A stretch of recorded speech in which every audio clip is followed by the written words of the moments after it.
Assalamualaikum warahmatullahi wabarakatuh. Kami dari kelompok 4 kelas 02 akan membahas materi mengenai uji hipotesis dalam McNemar untuk memecahkan masalah yang terkait dengan mata kuliah statistika non-parametrik. Kami dari kelompok 4 dengan saya sendiri Yuni Sabrina Effendi dan dua orang teman saya Amri Ambamardika dan Muhammad Edi Sofyan akan membahas materi tersebut. Oke, langsung saja kita bahas materinya. Ya, Assalamualaikum warahmatullahi wabarakatuh. Shalom. Perkenalkan, nama saya Amri Ambamardika sebagai pemateri pertama. Uji MCNEMAR merupakan uji statistik non-parametrik. Uji ini dilakukan pada dua kelompok sampel yang berhubungan. Skala pengukuran nominal atau binary respon. Ini bertujuan untuk membandingkan sebelum dan sesudah peristiwa atau perlakuan, di mana setiap objek digunakan sebagai pengontrol dirinya sendiri. Uji MCNEMAR ini diperkenalkan pertama kali oleh Quinn McNemar, seorang profesor statistik dari Universitas Stanford pada tahun 1947. Selanjutnya yaitu kegunaan uji McNemar. Ini dapat digunakan untuk rancangan pre dan post test, di mana setiap individu digunakan sebagai pengontrol dirinya sendiri. Terus yang kedua, dapat digunakan untuk menguji keefektifan suatu perlakuan tertentu terhadap suatu sampel. Selain dua kegunaan yang ada di slide, MCNEMAR juga dapat digunakan di dalam bidang kesehatan, machine learning, politik, dan lainnya. Contoh dalam bidang kesehatan itu seperti menguji dampak pemberian vaksin. Misalnya, apakah sebelum dan sesudah pemberian vaksin mengakibatkan demam atau tidak. Terus dalam machine learning, uji ini bisa kita terapkan untuk membandingkan akurasi dari dua model. Ataupun dalam bidang politik itu, pengujian ini bisa dilakukan untuk melihat apakah ada pengaruh sebelum dan sesudah debat terhadap keputusan pemilih. Selanjutnya yaitu asumsi uji McNemar. Sebelum melakukan pengujian itu ada beberapa syarat atau asumsi yang harus terpenuhi, yaitu terdapat dua sampel yang dependen atau berpasangan atau yang memiliki karakteristik yang mirip. Contohnya itu kayak gambar atau angka. Terus pada jenis kelamin itu pria atau wanita dan lainnya. Terus yang kedua itu pemilihan sampel dari populasi itu bersifat acak. Terus yang ketiga itu skala data yang digunakan adalah nominal atau ordinal. Sekarang masuk ke bagian hipotesis uji McNemar. Pada uji McNemar, sekelompok subjek penelitian atau misalkan sekelompok orang memberikan suatu penilaian sebelum dan sesudah perlakuan. Nah, masing-masing subjek penelitian hanya memiliki dua macam penilaian untuk setiap perlakuan yang diberikan. Dua penilaian tersebut bersifat saling berlawanan atau dikotomi. Contoh dari dua penilaian yang bersifat saling berlawanan itu, yakni benar atau salah, sukses atau gagal, ikut atau tidak ikut, datang atau tidak datang, dan lainnya. Hipotesis uji McNemar ada H0 dan H1, di mana H0 itu berarti tidak ada perbedaan nilai sebelum dan sesudah perlakuan. Kalau H1 ada perbedaan nilai sebelum dan sesudah perlakuan. Selanjutnya masuk ke statistik uji McNemar. Di sini ada tabel kontingensi yang menampilkan ada kategori respon positif dan negatif, dan ada juga A, B, C, dan D. Maksud dari positif di sini adalah kejadiannya sukses, sedangkan negatif kejadiannya gagal. A berarti jumlah subjek penelitian yang memberikan respon positif sebelum perlakuan dan memberikan respon negatif sesudah perlakuan. Dan untuk B, jumlah subjek penelitian yang memberikan respon respon positif baik sebelum dan sesudah perlakuan.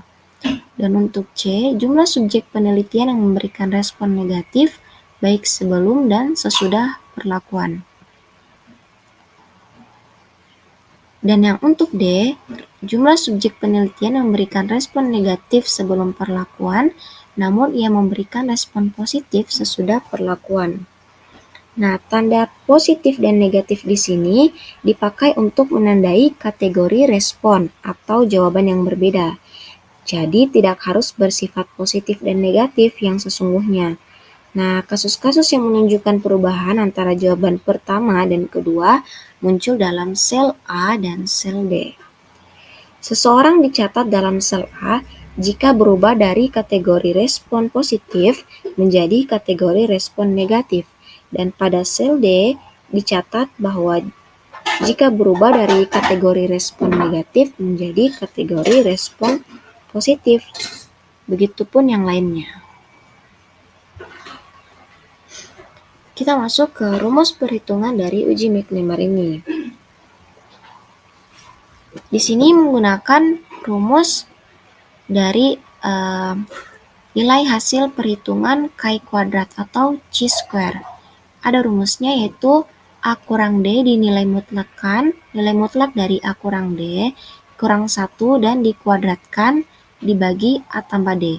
Di mana keterangan-keterangan di sini X kuadrat ini adalah nilai hasil perhitungan dari chi kuadrat atau chi square, di mana D itu adalah objek yang menampilkan perubahan jawaban dari positif menjadi negatif, dan A adalah objek yang menampilkan perubahan jawaban dari negatif menjadi positif.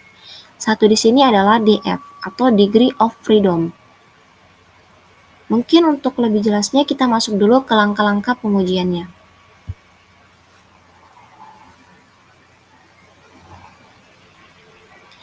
Langkah-langkah pengujian yaitu yang pertama perumusan hipotesis. Kita rumuskan dulu hipotesis H0-nya dan H1-nya. Ketika kita sudah merumuskan hipotesisnya, maka kita akan hitung nilai kritis dari chi kuadrat tadi atau chi square berdasarkan pada tabel distribusi chi square. Nah, sebelum kita melihat hasil pada tabel chi square, kita tentukan dulu derajat kebebasannya atau degree of freedom-nya dengan rumus DF sama dengan N kurang 1. Setelah itu, kita hitung nilai statistik uji McNemar sesuai dengan tabel tadi dengan menggunakan rumus nilai mutlak A kurang D kurang 1 dikuadratkan per A tambah D. Nah, setelah didapatkan, maka kita harus mengambil keputusan terhadap hipotesisnya, di mana untuk uji satu arah, kita tolak H0-nya jika nilai kritisnya atau nilai chi square-nya ini lebih dari atau sama dengan dari chi square atau nilai kritis dikali dengan 2 alfa atau taraf signifikansi. Terima dalam hal lainnya. Kemudian untuk uji dua arah, kita tolak H0 jika X kuadrat atau nilai kritisnya tadi lebih dari sama dengan X kuadrat dikali alfa. Terima dalam hal lainnya. Untuk lebih jelasnya, kita akan masuk ke contoh soal, namun akan dijelaskan oleh teman saya. Sekian dari saya, terima kasih. Selanjutnya contoh soal. Oke, langsung saja. Pada bulan April 2016, dilakukan survei di Desa Sukamaju. Rumah-rumah yang ada di suatu RT dinilai dalam kategori kotor dan bersih. Bulan Mei diadakan penyuluhan tentang pentingnya kebersihan rumah dan halaman. Sebulan kemudian, dilakukan lagi penelitian seperti bulan April, yaitu kategori kotor dan bersih. Kemudian dihitung perubahan-perubahan yang terjadi pada rumah-rumah di RT tersebut dengan hasil sebagai berikut. Yang dipaparkan seperti tabel. Dengan ternyata sebesar alfa 5%, apakah ada perbedaan perilaku yang signifikan setelah penyuluhan tentang pentingnya kebersihan rumah dan halaman?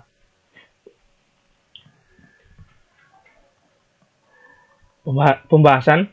Karena desainnya bertipe 2 sampel berhubungan dan datanya berskala nominal dengan 2 kategori, bersih dan kotor, serta bertujuan untuk menguji perbedaan proporsi populasi, maka uji yang dipilih adalah uji McNemar.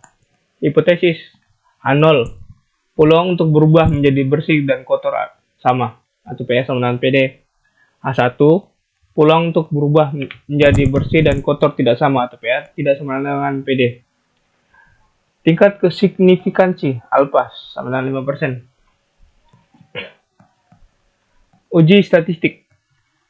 Dalam kasus ini besarnya sampel N sama dengan 25. Orang yang berubah sikap dari kotor ke bersih sebanyak 14 orang. Dan yang berubah sikap dari bersih ke kotor sebanyak 4 orang. Sebanyak 3 orang tidak berubah sikap tetap bersih dan sebanyak 4 orang tidak berubah sikap tetap kotor.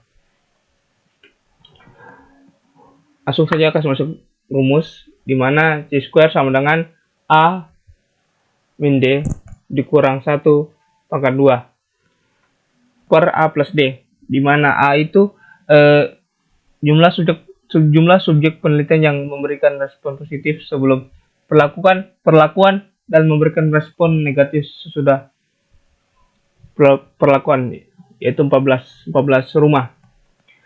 Dan D itu jumlah subjek penelitian yang memberikan respon negatif sebelum perlakuan dan memberikan respon positif sudah perlakuan. Dihitung itu sama dengan 4,5. Wilayah kritis. Dari tabel C² diperoleh daerah kritis untuk taraf nyata 0,05 dengan dB 1 adalah 3,84. Keputusan. Karena nilai C² 4,5 untuk PA itu lebih besar dari C² dBA sama dengan 3,84 atau PD, maka tolak H0. Kesimpulan, berdasarkan data sampel yang ada dengan data tingkat signifikansi 5%, dapat dinyatakan bahwa terdapat cukup bukti untuk menyatakan bahwa ada perbedaan yang nyata antara proporsi perilaku hidup bersih sebelum dan sesudah penyuluhan. Dapat dikatakan bahwa penyuluhan tersebut cukup efektif. Mungkin itu saja dari saya kembalikan. Mungkin itu saja materi dari kami, lebih dan kurang yang